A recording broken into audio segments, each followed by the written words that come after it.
Hello, Georgie, and welcome to the Hidden Why podcast. Great to have you here today. Hey Lee, I'm really excited to be here. Not too far either. I'm up here on the Sunshine Coast, and you're down there near Byron Bay. So, Yes, well, in the aftermath of our cyclone that, yeah, what an event an interesting time. it was. I've talked to a lot of people over this period, and I was definitely feeling this way that I had all these things I wanted to do with work as I normally do, but then the cyclone was there, and everyone started talking about it, and it sort of just put everything on hold, and I just lost this sense of motivation.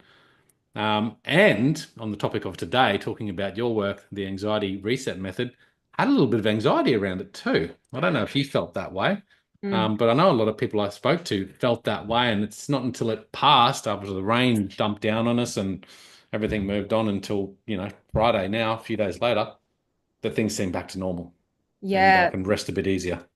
Yeah, that's definitely, it's an anxiety-inducing scenario, and there's so many people around you also getting into the fear, especially I think the anticipation beforehand was the most challenging part. So, yep, I was in it too with you, Lee, and I was using all my tools to master my anxious mind, which is how I put it, because it's not like anxiety is something we can just cut out of our brains, and get rid of, which so many of us are so determined to do. Hmm. And I fully understand that because when you're in it, it's so urgent and it's so uncomfortable, and you just want to, get relief as soon as possible. But what I help people to do is get to a place where the anxiety can come up from time to time and it's not a problem.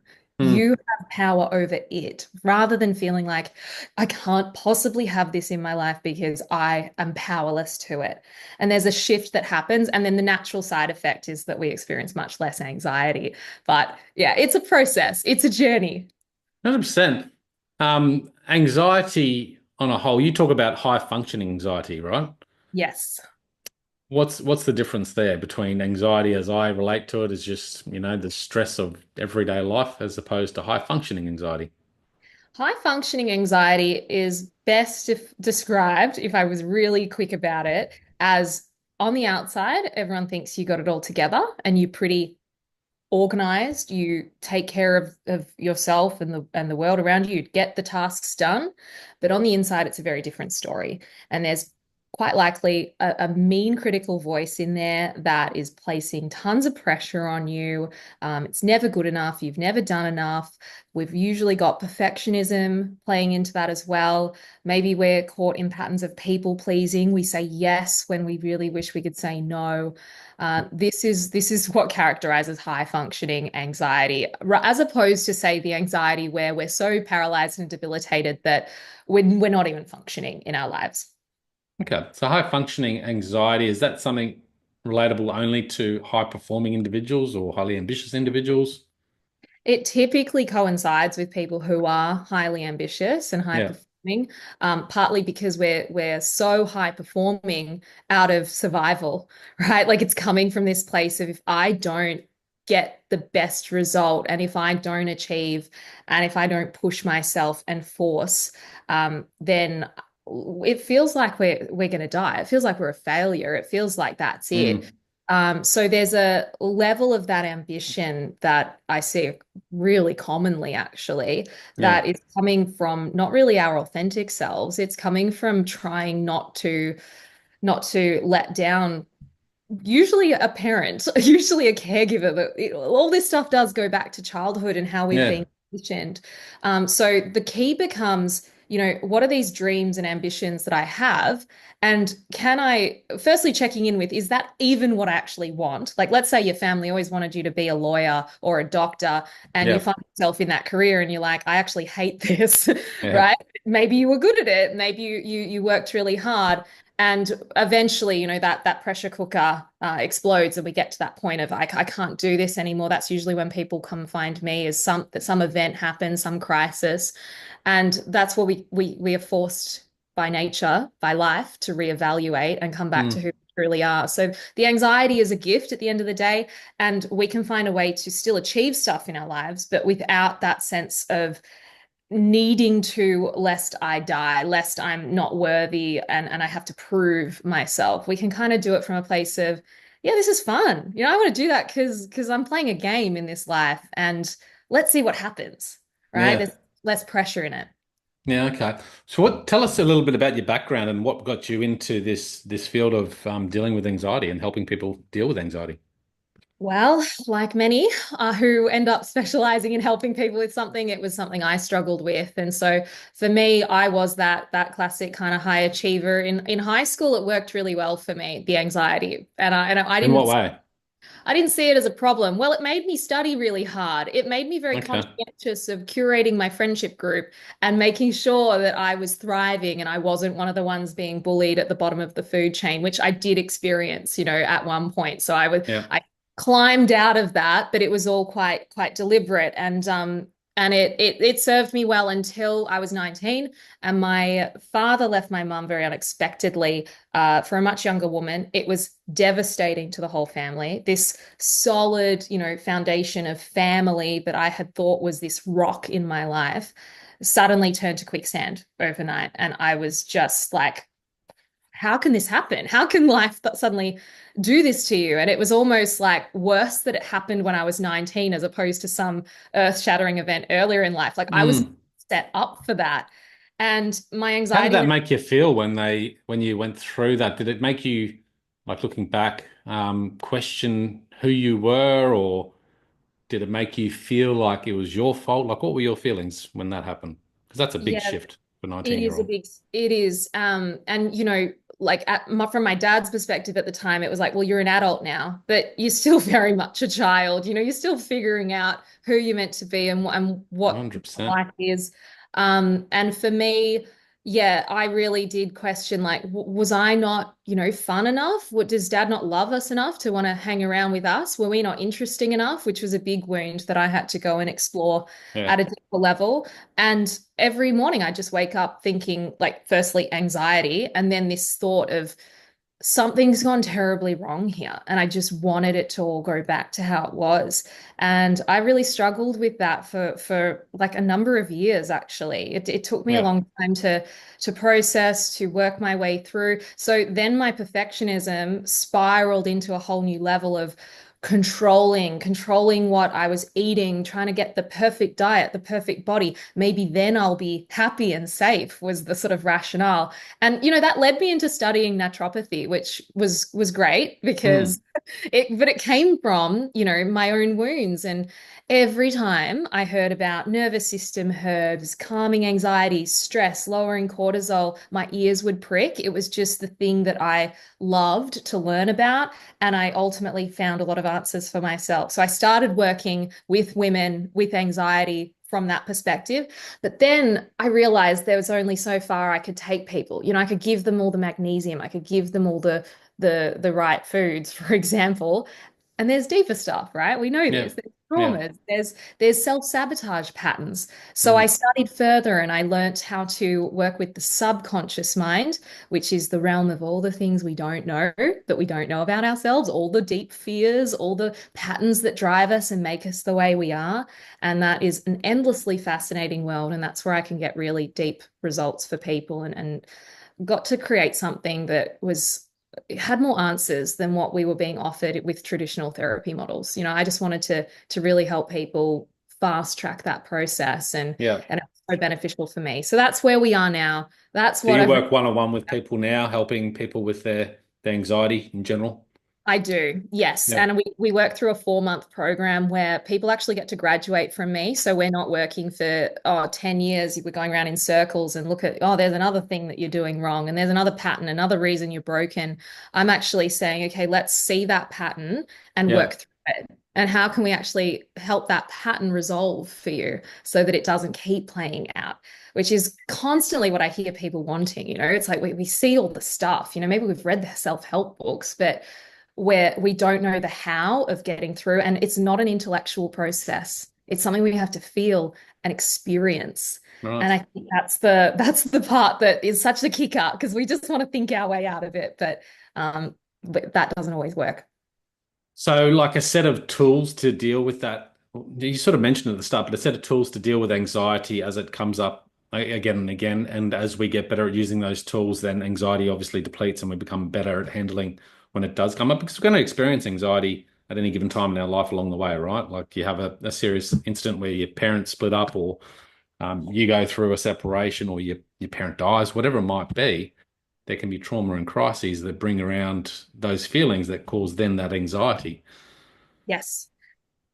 So your 12-week program is really about helping people get the tools so they can deal with that ongoing. Exactly, because if we're trying to, if our goal, just think about it, is to be calm forever, well, you're not really alive. You're not really here in life because Yeah. imagine going through a cyclone and you're sitting there just perfectly calm through the whole thing. You're not really feeling and amongst life. And so Well, I wonder if Gandhi would do that. well, this is the question too. I've really gone deep on these big spiritual leaders. They're still human. They still have the fears. They still have the ego, the mind, but they have created an ability to sort of detach from that and allow those feelings, those experiences of humanness to To flow. pass through. Hmm. Yeah, without hating on it, without saying, I can't possibly have this in my experience. And that's really where we get the calm. It's okay, there's this part of me that's scared that I've been so good at dismissing and saying, I hate you, go away. What if I actually brought it closer to me?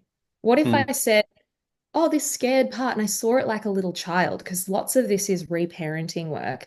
And just think about when you do feel really anxious and triggered, doesn't it feel like you're a little child all of a sudden? Like you've forgotten that you Hmm. are a capable adult, and we're just in this mode of, oh, I've got to, I don't know what's going on, and I'm really confused, and everything's scary. That's because we've been temporarily hijacked by a past version of ourselves, a little child that was scared and Hmm. had some kind of unmet need. So when the anxiety comes up, we have this opportunity to meet that part of ourselves. And just think if you meet that part with like go away, which is what most of us do, if we tell that scared little child to go away, is that going to make the child feel better? Hmm. No, it's going to make them Yes. feel so the anxiety gets worse. But Yeah. if we meet it with softness, with gentleness, and we say, "Oh, I'm gonna get on your level. I'm gonna understand you." And you know what? You can feel afraid. Like it's understandable you feel afraid. You're just a kid. Well, I've got you. I'm with you. That's where we start to experience relief. And that is, kind of what those spiritual leaders are doing in a sense, because they're watching the fear move through their body, but they're not reacting to it like this is the end of the world. It's a pure Hmm. acceptance of this is what it means to be human. Yeah. So not blocking it, but letting it flow through and feeling it. I think that's, come up time and time again in interviews with people that you need to let it, you need to feel it. You need to be aware and have that self-awareness and let that emotion and feeling flow through so you can better understand it and therefore manage it rather than just blocking it, which is going to, Yes. like you said, aggravate it and make it potentially worse. I sort of smirk when you're saying that because I'm just thinking, we see that little child when we're feeling that anxiety, but a lot of our anxiety in this day and age, I feel, is created because we try to be too adult and Mm, too in control, and we've got all these things that we've got to do, and we've got these expectations that we've got to live to. It's never enough. We get to yeah. one area of our life and then we go, okay, what now? I'm going to move on to this next one, rather than just being calm about treating life as, like you said, a bit of a journey and a bit of a game. Yeah. And, in that trying so hard to be this adult that's got it all sorted, we're going to totally abandon the part of us that is worried that we don't have it sorted, that we're Mm, not cool. And we all have that part of us. There's yeah, always going to be a part that's like, I'm not too sure. I'm just putting on a smile and pretending I know what I'm doing. And no one talks about that, right? We're all just mm, showing up, we're fumbling our way through, but that part is still there. And if we don't acknowledge it and we're not okay with it because we think, oh no, if that's there, that means something's terribly wrong with me. And maybe it is real that I'm just this incapable person deep down that I've got to keep pushing down. That's we start this like big battle within ourselves, and that's going to breed more self-doubt, more powerlessness over time. The more we just try to keep yeah, being a serious adult, so we have to at times like let ourselves have the breakdown, let ourselves collapse, let ourselves say, I don't know what's happening right now, and I don't know who I am and what I'm doing, because you're not going to stay in that. mm. just going to be a moment of your life. And the cool thing is, as you move through that experience, you come out the other side and you're like, oh, okay, I got more space now. I can keep coping with life now. Yeah. But we never let that moment of surrender happen. We're just like I call it like a volcano waiting to erupt. We're just Yeah. up with emotional energy that we're not releasing. And eventually that volcano will erupt and we'll have maybe panic attacks, or we'll get burnt out, or we'll have a health crisis, like, or anxiety suddenly out of the blue in our 40s when I've spent my whole life not feeling anxious. That happens for people a lot. And they think, oh, it's just, if it's women, they think it's perimenopause. And it's like, yeah, that's part of it, but it's not the whole story. Like, this is all a Mm. part of you that you've been so good at keeping the lid on that is now coming out for you to see and Yeah, well, love. you obviously meet a lot of people that go through this. Um, and I wonder what courage they must have to come through and actually speak to someone like yourself, because I've dealt with it and I deal with it, and I bottle it like the volcano, I guess, until it erupts, and then I let out rather than just talking about my feelings. I'm quite vulnerable and open generally, right? But I'm that high performer as well. That feels like I've just got to keep going and be brave and keep battling. And it's never enough. So I've got to do more. And that obviously burns me out and builds up to levels of anxiety, which I can't then deal with. And sometimes it blows. Yeah. Yeah. And just what you said, the bravery it takes for someone to say, you know what, even though I'm so scared that I'm going to be shut down for seeking out support, or that it means something terrible about me, that I'm weak, that I actually can't cope, um, that there is a level of that step that people need to take that I wish I could help them take. I wish I could hold their hand through that. But there's this part of the people that do want to work with anxiety, rather than, we can stay in these patterns if we want to. We don't have to. No one's forcing you to. Yeah. But those who do, it's like there's always this part of you that is determined for growth, determined to be better, determined to rise above the challenge that you're going through. And that's usually the thing that gets people taking that first step and saying, yeah, I'm going to take a look at this. Because gosh, when you start going on that journey, like I'm what I'm already saying, right? It's scary, some of the things that I'm talking about, going into these emotions, allowing them to be there. But it takes you on, you end up later down the track actually feeling grateful for the anxiety, for the challenges you've been through, because of the person it carves you into. It awakens a deeper, more authentic confidence, Mm, mm, or more authentic self-worth. You're not you can own all those parts of you. yeah. You're not afraid of the part that's human.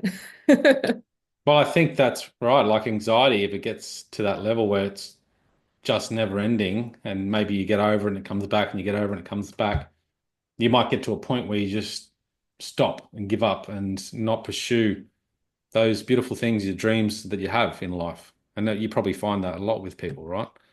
Yeah, and And that's the learned helplessness that comes from childhood too. So mm, we get hijacked by this part of us that was once a child, where, just think about it, children are really dependent on, did I get parents that get me and are here for me and supportive and get on my level and understand me? Or did I get parents who are not willing to like understand me and really deeply connect with me, who don't know what to do with emotions, who are maybe emotionally volatile themselves and set really strict rules? Like, if that's your house that you grow up in as a child, you ain't got a choice. You have to stay there in that scary environment, and eventually we give up. We're like, well, I can't do anything. And then as an adult, we're going to have that same mentality. I'm powerless in my life. I've got no choice. Whereas when we're adults, we actually do have a choice. Now you can mm, earn money. mm, Now you can choose where you live, hopefully.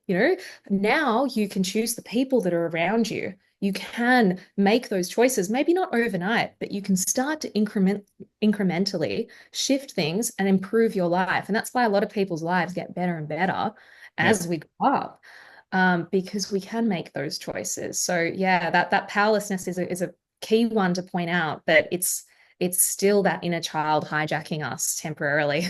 Well, I think it's, you sort of say you can't give people the courage to go out there and talk about their anxiety, but I think if you can recognize that you have anxiety, and maybe we can talk about what sort of feelings come up with anxiety because your body is aware, obviously, when you do feel that. But if you are having those feelings and you have a level of awareness, you'll see that as a roadblock to your progression. And I really believe that we all strive in everything that we do to reach a deeper level of happiness in life. Mm. And if that anxiety is blocking us from doing that, um, maybe it's a sign to have that courage and go, you know what? I don't want that to block me from doing that because that's really important. And I believe that it's important for absolutely everyone listening to this. Yes. So we can encourage people to talk about anxiety, whether it's with you or with, people in their circles and have those vulnerable conversations. And I think Yeah. more and more of that's happening today. Yeah, it is. And I have to say, Lee, like, if anyone here is listening that, you think you can't talk about anxiety, because it's very common to think you're the only one that's experiencing this. But my goodness, like, whether people around you admit it or not, there is so much anxiety. The stats are 1 in 4 Australians. It More has to than be ever, right? higher. It has to be higher than that because not everyone's going and getting the official diagnosis.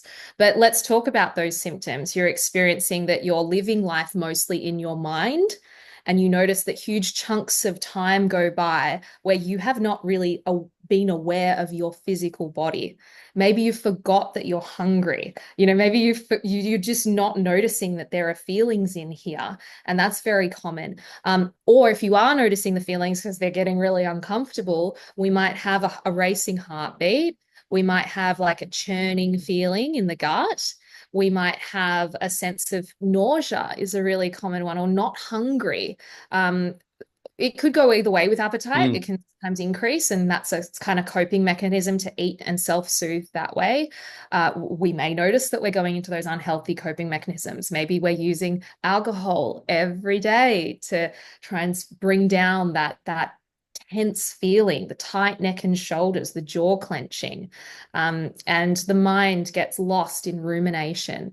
So these are some of the things that will tell us we're experiencing that anxiety, and you mm, can have all of that going on and still show up, be on the work meeting, smile at someone down the street. We often think it means you're going to be sitting crouched in a corner having a panic attack, and it could be that, but most often you just don't see it in the people around you. We're so oblivious that so many of us are struggling with this behind the smile, behind the, yep, I've got this, I've got it sorted. yeah, I know the Yeah. feeling. I can Yeah. definitely relate. Yeah. Um, when you say I think you said you're sort of more in your head a lot of the time with anxiety. But would that mean like not consciously? Because I imagine with higher anxiety, you're sort of living subconsciously and you're not quite aware, and Yeah. therefore you're not connected to your feelings and i.e. if you're feeling hungry or not.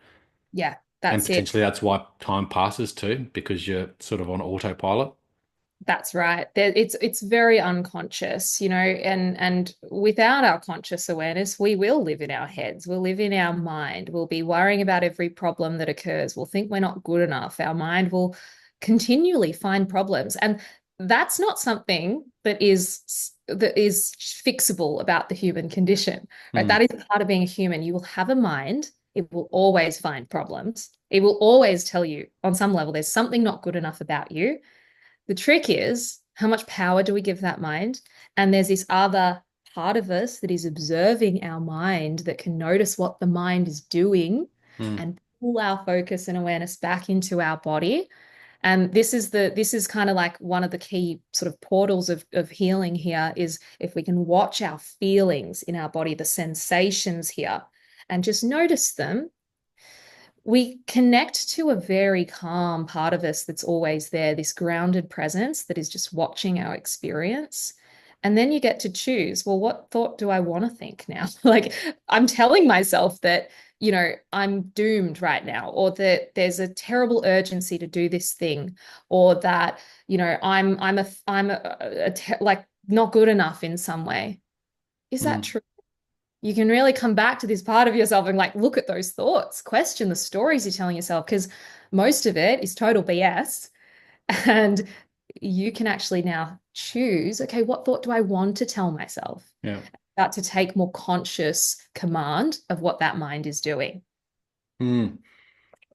So meditation, I assume, is one of the tools we can help people create that level, deeper level of awareness. Would that be the first step for you with your patients, telling them to, hey, let's, find some quiet time, reflect? It is in a sense. Okay, Yeah. so the thing with meditation is we get really frustrated real quick, especially with Yeah. high functioning anxiety. Like we'll sit there, we'll do, okay, I'm going to do a meditation. All right. Finally, we've found the motivation to do it. We're going to sit down, we're going to pull ourselves out of the busy day. And we're 30 seconds in and we're thinking, I hate this. My mind is racing so fast. So sometimes what we actually need is to help some of that energy to move before we can actually get still. And so breath work Right. is incredible. Like this is why I love breath work because you're able to sort of help metabolize a lot of energy. Like a really simple breath that we can do is one big breath in, then you take an extra sip of air, really fully inflate the lungs, hold it for 10 seconds, and then sigh it out. It's called the physiological sigh, and it helps move some of that energy so that, okay, now it's feeling a little easier to sit there in this stillness. So when you say Um, sigh it out, you mean like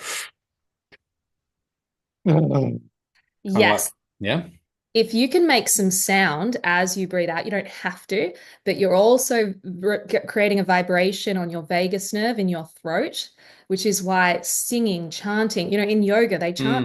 mm, People roll their eyes at that, but I love it. I'm like, oh, when I've got an opportunity to chant Om, I'm going to chant as loud as I can because it's triggering our vagus nerve, which sends us into a relaxed state. It right, helps the body move from that intense activation into something more still and relaxed. So it's really great for us to do. It could be that before we can drop into meditation, or the meditation is almost like a portal in to notice what we're feeling, and we actually might need to cry. We might yeah, need to release some tears. We might need to scream into a pillow. And this is an interesting one because for men, usually we're totally allowed to yell and scream and be angry. We do that at the footy, we do that watching the rugby, like there's a lot of outlets to be angry in that way. And even possibly, if you're going through frustration at home, you might just kind of like yell about something. yeah, Whereas women, whilst yes, there are obviously women who yell, it's more taboo. So a lot of women repress and keep the anger in because we don't want to look crazy, which is what will be called if we express anger. And then women are much more allowed to be emotional and cry and have tears, and men typically hold that in because it's not manly. So these are the sort of different spaces we need to work with. A lot of men need to be allowing some of that energy to move, not just through yelling and yelling at the sport. Hopefully, is yeah, like the yeah, healthiest ways we have. But just letting a couple of tears fall every now and then, like and dropping into the sensitive heart that's actually, of course, is there. Like there's a little yeah, boy, every man, and for the women, it's like damn, we've got a lot of anger. We are so angry about the oppression, that we went through. And if we can allow ourselves to let that anger release, now we get to be soft and gentle and loving to the people around us. mm, And there's this pressure release. And yes, there's crying that women need to do as well, because often women are repressing it too. But yeah. just So we've got that masculine and feminine energy in all of us. yes, Yet obviously men use the more masculine approach to deal with things and vice versa.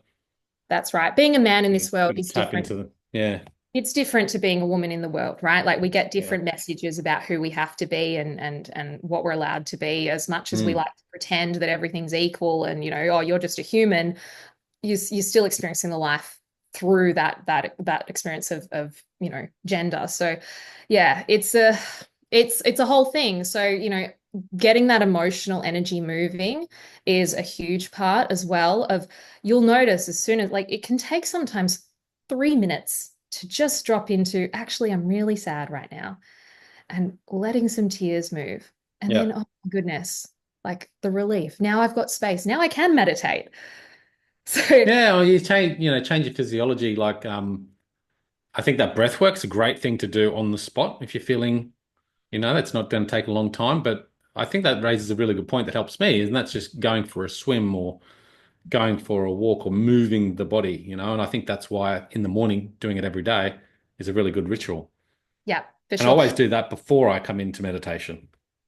Perfect. Because think about if you have a dog, right? Dogs need walks every day. If you've ever had a dog, Yeah, I and do. if you don't take them for a walk, they're going to start chewing the shoes or scratching the door. Like you're going to get some trouble because their energy needs to move and they can get quite anxious.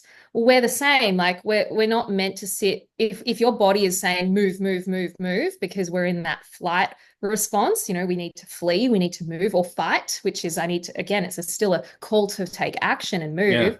yeah, It's much easier to go with that as opposed to going against what your body's asking, which is like, oh, I've got to keep that in, just pretend that's not there, and I'm just going to be still and peaceful and calm. Much easier after you've gone for a swim, go for a walk, get it out, and then come back. And you'll be much better primed there to be in that calmer state. But now you can witness what's happening in the body. You can witness the thoughts. What stories are you telling yourself? Much easier from that place.